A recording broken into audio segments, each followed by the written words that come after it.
Sinead, as you know, a few days ago you retired, and then you unretired, and you said You said I lied when I said I'm past my peak, which I've seen you perform recently, and I agree with you. Um, Yeah, do you know what?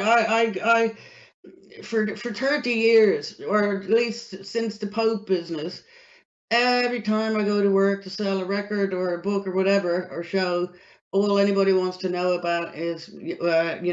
upsetting things. Very upsetting things, and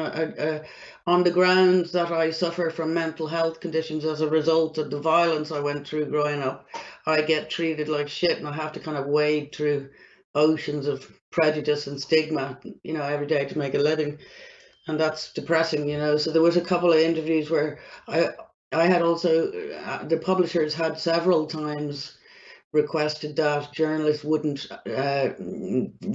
be sensitive not to perhaps re-traumatize me by digging into the abuse issue much, and some of them ignored that, and it was all a bit triggering. I didn't expect that talking about the book would bring it's actually a huge catharsis,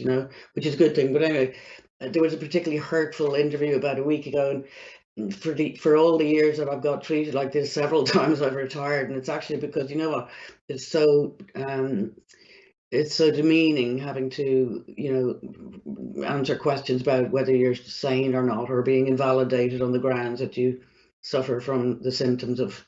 trauma. Do you know what I'm saying?